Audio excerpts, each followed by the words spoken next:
Assalaamu calaykum waraxmatullaahi tacaala wabarakaatuh. Waan idin wasalaamay dhammaantiin sidaad u dhantiinba. YouTube-ka aad daawanaysaan waa Yaxye Official. Soo dhadhawaada aniga la dhahayba.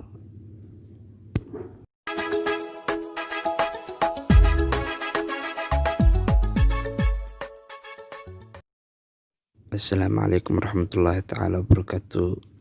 YouTube-ka aad daawanaysaan waa Yaxye Daawud Official. Maanta waxaan idin hayaa sheeko aad iyo aad u cajiib ah. Ayaa jiri jiray saddex wiil iyo aabahood. Saddexda wiil marka hal ayaa wuxuu ahaa wacal ama garac waxaad u taqaanaanba.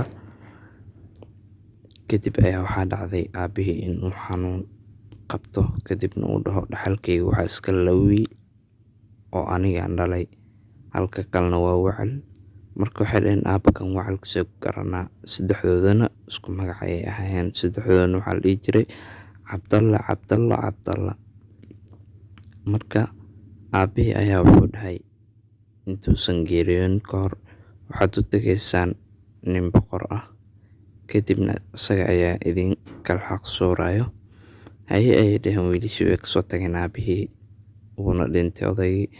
Marka waxay u imaadeen ninkii boqorka ahaa, markaasay dhaheen boqoroo waxaan u baahannahay aabihiin ayaa siisan dhahay, markana kala bixiyay dhaheen wixii xaq u leh dhaxalkana noo sheeg, waxaan xaq u lahayn noo sheeg. Haye ayuu dhahay boqorkii. Marka wuxuu dhahay horta waa la marti sooray, kadibna waxaa la dhahay meeshaan fadhiista, cunto ayaa niila keenaya. Cuntadii markii loo keenay guud hore canjeero ayaa loo keenay. Midaas soo booday wuxuu dhahay canjeerada naag uur laa soo dubtay.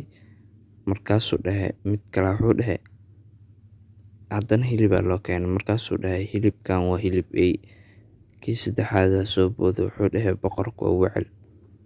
Markaasuu dhahay boqorkii imaaday, marka arrintii loo sheegay wuxuu dhahay adiga sida ku dhahda canjeerada naag uur laa soo dubtay. Wuxuu dhahay canjeerada dhinaca kale waa ka fiicanta, laakiin dhinaca geeska kale ah aysan gaarin ayada, sababtoo caloosha celinayso maysan gaarin, meeshasna burbur iyo waxba ugu yaalo.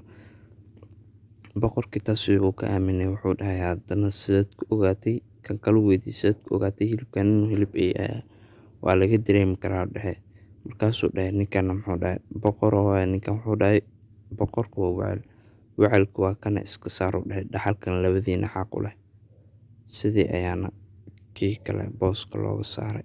Waad mahadsantihiin sidaa sheekadeeda waxaan u dhageysateen. Subscribe, like, share, comment intaba adinka kaga fadhiya.